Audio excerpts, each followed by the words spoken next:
A diminuição da leitura de livros parece ser um movimento constante em nossa sociedade, à medida que outras formas de consumir informações ganham seu espaço. É o caso dos serviços de streaming. Essas mudanças no consumo parecem ainda mais evidentes durante a pandemia da Covid-19 e o período de distanciamento social. Como a pandemia pode impactar na competição entre livros e streaming? E quais as expectativas para depois da pandemia? Eu sou a Gabriela Caputo, diretora do Sala 33, o núcleo de cultura da Jornalismo Júnior. Oi gente, eu sou a Aline Novakoski. Oi, eu sou o Pedro Ferreira. E eu sou o Rodrigo Tâmaro. Somos repórteres do Sala 33 e este é o Fora da Caixa.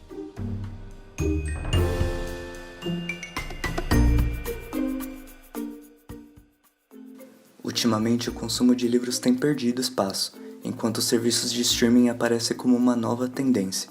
Segundo o Sindicato Nacional dos Editores de Livros, em abril de 2019, o consumo de livros por varejo caiu cerca de 12%. Já a plataforma de streaming Deezer registrou no mesmo ano um crescimento de 67% no consumo de podcasts. Essa tendência pode ser reafirmada com a quarentena, já que o número de assinantes de serviços de streaming cresceu. Antes de entrarmos de vez no tema desse episódio, vale lembrar que por causa do isolamento, estamos gravando esse programa cada um de sua casa.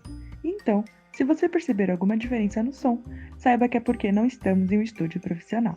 Preparamos este podcast para discutir essas novas tendências de consumo durante a quarentena e também depois dela. Em relação a 2020, os dados do sindicato apontam que, em março, mês em que a quarentena foi declarada, o varejo de livros caiu cerca de 4% em volume se comparado ao mesmo período do ano anterior. Já a maioria dos serviços de streaming, que vinham crescendo exponencialmente nos últimos anos, sofreram uma alta de 20% no número de assinaturas com o início do isolamento social. Em comparação ao primeiro trimestre de 2019, houve um aumento de 79% em horas assistidas. Para saber mais sobre a situação dos livros e streaming, conversamos com Gabriela Maia, apresentadora dos podcasts Elas com Elas e Põe na Estante. Gabriela confirmou o panorama de crescimento do streaming e a queda no consumo de livros. Bom, o mercado de streaming e o consumo de livros tinham curvas opostas. Antes da pandemia a gente já observava, então tinha um crescimento impressionante aí, exponencial, tanto na produção de conteúdo quanto no consumo para o streaming, enquanto a gente tinha uma queda, já fazia 5 anos que o mercado editorial vinha registrando queda no faturamento, portanto uma queda no consumo de livros. Também conversamos com Daniel Lameira, da editora Aleph, conhecida pelos títulos de ficção científica. Ele explicou melhor como era o cenário editorial antes da pandemia. A gente estava numa situação de uma certa letargia, onde a Saraiva e a Cultura estavam ainda em recuperação judicial, e uma dúvida e algumas editoras apostando se iam voltar a pagar e tentando entender como conviver com aquela incerteza que representava há alguns anos juntas quase metade do faturamento de uma editora, e ao mesmo tempo a Amazon ganhando um certo espaço, mas nunca vi a Amazon com muita agressividade acima do que, sei lá, Submarino e outras editoras, outras livrarias já tenham feito. Então a gente estava nessa situação e as editoras ainda tentando entender lentamente essa transição de uma lógica empresarial de altas tiragens e produção extensa para focar na distribuição, e quanto mais lugares você ocupasse numa livraria melhor, para começar a entender de forma bem atrasada como funciona uma comunicação online, uma estratégia digital mais arrojada. Em relação aos audiobooks, Daniel nos conta um pouco sobre o crescimento de novas plataformas de streaming desse tipo de livro. Apesar de recentes, elas já se mostram uma ótima alternativa para quem gostaria de ler enquanto dirige, por exemplo. E sobre os e-books, o editor afirma que eles têm ganhado espaço dentro do setor editorial. Entre 2012 e 2017, houve um aumento de quase 80% no consumo desse formato, como mostra a pesquisa da Faculdade de Amsterdã. Porém, os e-books são apenas um complemento ao comércio de livros físicos, já que representam entre 3% e 5% do faturamento total das editoras. Também é importante ressaltar que a popularização de Kindles e outros aparelhos para a leitura de livros digitais pode incentivar o comércio de e-books daqui para frente. A baixa porcentagem dos e-books nos lucros finais se deve também ao aumento da pirataria desse tipo de livro, que afeta diretamente as editoras e reduz os investimentos que poderiam ser feitos no setor, A pirataria nos serviços de streaming foi tema do episódio 24 do Fora da Caixa. Você pode conferir caso tenha interesse.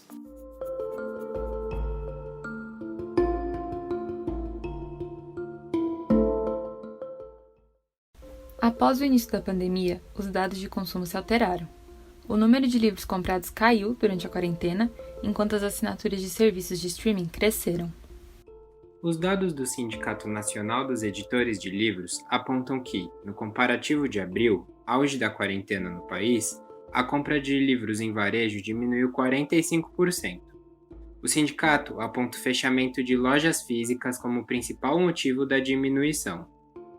Já em relação ao streaming, a pesquisa do Instituto Research and Data Analytics Chrome Insights mostrou que o acesso a canais de streaming de vídeo cresceu 76% durante a pandemia.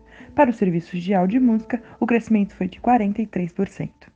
Apesar da diminuição do número de livros comprados, Daniel Lameira acrescenta que com a quarentena, as oportunidades já existentes para o mercado editorial foram aproveitadas. Acho que as oportunidades, de certa forma, já estavam aí, mas a mudança de órbita de poder a partir do momento que a maior livraria começa a ter menos voz de decisão, a Amazon cresce com outras demandas e isso libera algumas possibilidades, as editoras passam a poder aproveitar essas oportunidades que sempre estiveram lá, mas talvez não valessem a pena correr o risco. Então, na verdade, essas oportunidades se mantêm, mas passam a ser uma necessidade, mais do que uma oportunidade. Um exemplo de ações que se tornaram mais viáveis no novo cenário é a criação de clubes de assinatura de livros pelas editoras, que antes eram mais limitadas pelos acordos com e-commerces. Assim, as editoras passam a ter um contato mais direto com o consumidor. Em contramão aos livros, os streamings são cada vez mais frequentes e consumidos. O primeiro fator é a praticidade. Enquanto os livros exigem situações relativamente específicas, como espaços silenciosos e confortáveis para a leitura, os serviços de streaming podem ser utilizados no ônibus, academia e até mesmo no banho. Outro aspecto de destaque é o acesso. Os livros físicos precisam ser carregados para todos os lados, pesam na bolsa e ocupam espaço. Os streamings, além de digitais, podendo ser acessados pelo celular, computador, tablet, televisão, também ocupam pouca memória do aparelho, já que a maioria dos dados é salvo em nuvem. O preço também favorece o streaming.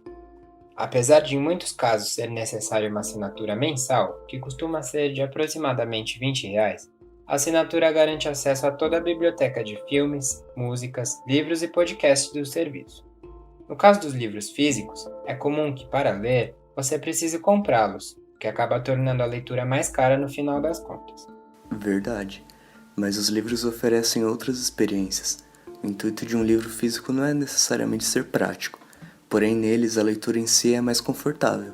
O tamanho da página é mais adequado e a visão não é prejudicada pela luminosidade de uma tela, sem contar a possibilidade de rabiscar, escrever e grifar de forma mais fácil. Gabriela Maier também nos contou um pouco sobre o impacto da pandemia na produção de conteúdo editorial e de streaming, principalmente podcasts. Eu acho que a pandemia obrigou todo mundo a se reinventar, repensar a forma como produz e consome tudo. Então, eu acho que os produtores de conteúdo precisaram repensar a forma como eles fazem o conteúdo, inclusive as ferramentas que eles usam, né? Então, por exemplo, para gravar o Põe na Estante, eu fazia gravações presenciais e precisei fazer gravações virtuais. Como é que isso interfere no conteúdo? Eu preciso repensar a forma, o que é que eu preciso fazer, então fazer ajustes. E os consumidores de conteúdo também. Quem consome o conteúdo, tanto o conteúdo no streaming quanto o conteúdo editorial, né? Os livros, eu acho que é um momento diferente e as pessoas estão entendendo mais ou menos como é que isso entra na rotina delas a partir de agora. E aí aconteceu algo interessante, que foi, a gente tinha uma expectativa de que o consumo de podcasts fosse aumentar também nesse momento.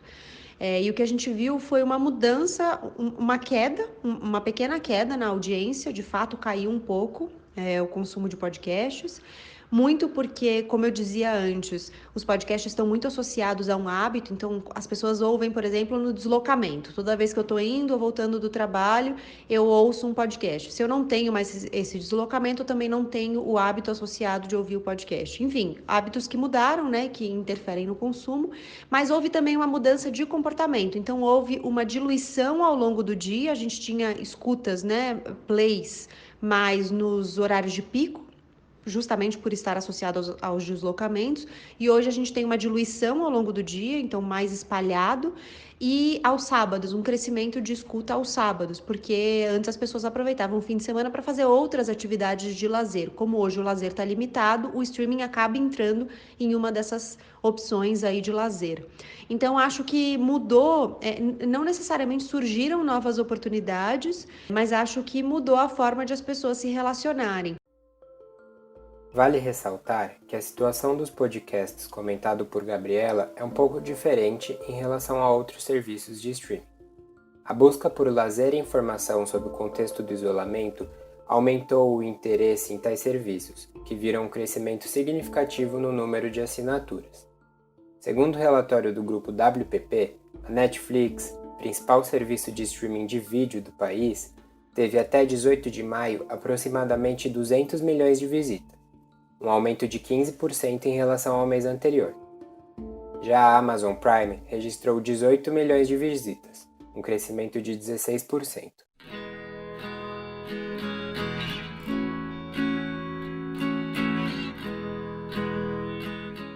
E como será a relação entre livros e streaming após o fim da pandemia?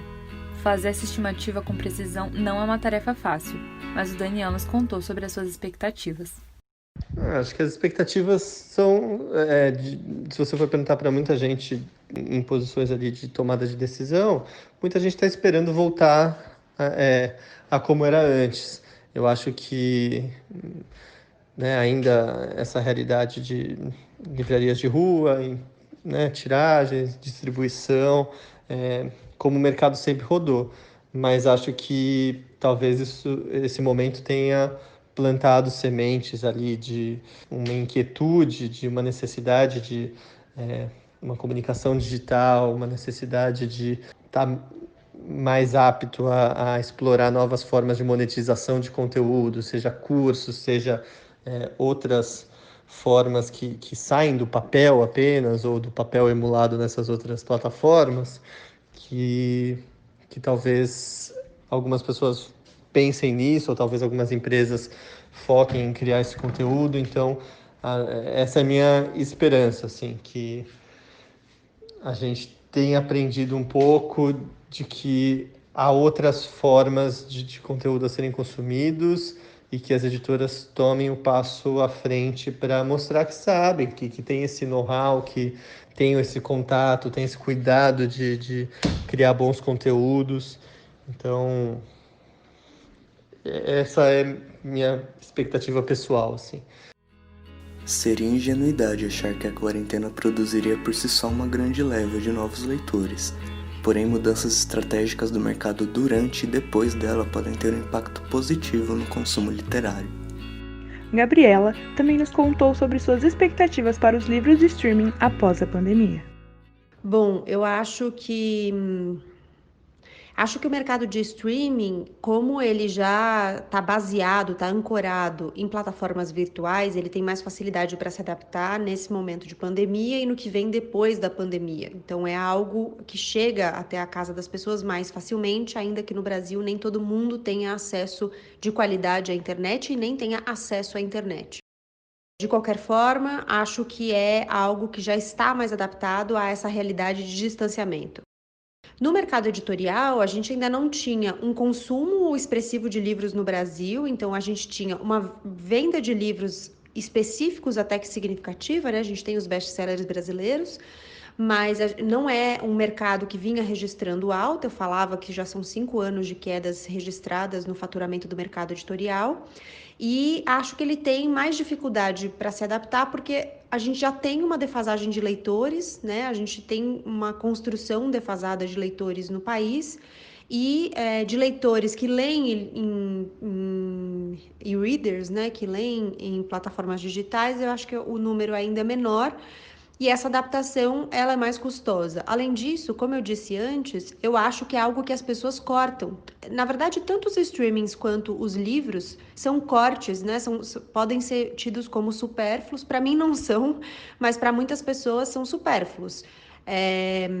Então, são cortes que você pode fazer em um momento de aperto econômico. E quando há uma necessidade de escolha, ou eu corto streaming ou eu corto os livros, eu chutaria que as pessoas vão cortar os livros, porque há uma facilidade maior na nossa cultura, pela forma como nós nos construímos como consumidores de produtos culturais, de consumir produtos audiovisuais, e o streaming basicamente é isso que ele oferece, né? Então, a gente pode pensar tanto nos streamings de vídeo quanto nos streamings de áudio. Então, eu acho que depois da pandemia, as coisas vão continuar mais ou menos como estão. Então, o mercado editorial seguindo a tendência de queda e o mercado de streaming seguindo uma tendência de alta, talvez um pouco mais lenta do que poderia se a pandemia não tivesse acontecido. Há uma tendência de que esses serviços mantenham a crescente no número de ouvintes e assinantes, ao se consolidar como uma das principais formas de consumo de informação no meio digital. Pois é, Rodrigo. Apesar disso, não podemos deixar de lado o receio do mercado em um movimento de cancelamento em massa após a pandemia. Com a retomada da rotina, muitas pessoas deixarão serviços de streaming de lado, principalmente os ligados ao lazer. As empresas devem, então, se preparar para uma possível queda nas assinaturas e no arrecadamento. Então, é possível que a pandemia influencie a relação entre livros e streaming e defina os rumos das relações entre ambos. Mesmo com a possibilidade de cancelamento em massa, os serviços de streaming tendem a manter o seu lugar no mercado, com a demanda dos novos hábitos de consumo cultural. Custo, praticidade e facilidade de acesso são pontos favoráveis que podem confirmar tal tendência. Se as empresas souberem lidar com a situação, certamente continuarão ganhando espaço e credibilidade em nossa sociedade. Já em relação aos livros, o cenário é um pouco diferente. Enquanto o streaming teme o cancelamento em massa, as livrarias e editoras veem no fim da pandemia a possibilidade de retomar o comércio físico e presencial, que ficou estagnado e foi prejudicado durante a quarentena. Porém, mesmo com o reaquecimento do mercado e a recuperação parcial do comércio de livros, é possível que a longo prazo o consumo físico continue diminuindo, mantendo a tendência registrada antes da pandemia. Gabriela também nos falou um pouco sobre os hábitos de leitura no Brasil. Eu acho que, apesar de a gente não ter uma base sólida da construção do hábito da leitura no Brasil, né, e do prazer da leitura, não só hábito, porque eu não acho que seja só uma questão de hábito, do prazer mesmo da leitura do Brasil, eu acho que a gente tem muitas pessoas que querem ler, muita gente mesmo. Eu vejo pela troca no Põe na Estante, pela troca no meu perfil pessoal também, porque tem muita gente que me ouve, né, todos os dias na Band News, que eu apresento um jornal lá, me ouve, vem falar comigo, eu acabo dando dicas de livros também no ar, e as pessoas querem trocar sobre isso, elas querem falar sobre isso. Então acho que ainda que a gente tenha registrado queda, ainda que a gente, enfim, tenha visto problemas nesse mercado, as pessoas querem ler. Então, dizer que as pessoas não gostam de ler, eu não acho que seja uma verdade. Eu acho que muita gente, de fato, tem uma vida que demanda muito, então não tem muito tempo para atividades de lazer, inclusive a leitura. Eu acho que tem muita gente que não descobriu ainda algo que gosta de ler. Então, tem gente que não encontrou um gênero que faça brilhar os olhos ou algo nesse sentido. E acho também que tem muita gente que não tem o acesso, então não sabe como chegar aos livros. Vale ressaltar também que os livros não concorrem diretamente com o streaming. Por exemplo, um livro pode ser o complemento de uma série. É mesmo! Os direitos de um livro podem ser comprados para virar produções audiovisuais. E ainda daqui a algum tempo, os serviços de streaming de música podem também aderir aos audiobooks. Como pudemos ver, os livros e o streaming andam em direções diferentes. Enquanto o primeiro passa por um período de estagnação, o segundo se consolida no cotidiano das pessoas ao redor do mundo. Fica nítido que a pandemia pode impactar e muito a dinâmica entre eles, porém a maneira com que os dois mercados vão lidar com o cenário pós-pandêmico pode definir os rumos de ambos. Basta esperarmos para ver se o mercado editorial e as livrarias vão se recuperar da crise causada pelo novo coronavírus. E se os serviços de streamings continuarão a conquistar mais público e mais assinaturas. Então é isso, pessoal. Nós vamos ficando por aqui. Muito obrigada por acompanhar mais um Fora da Caixa com a gente. Nos vemos no próximo podcast com os repórteres do laboratório. Sigam o @Jornalismo Júnior nas redes sociais e confiram as playlists no Spotify.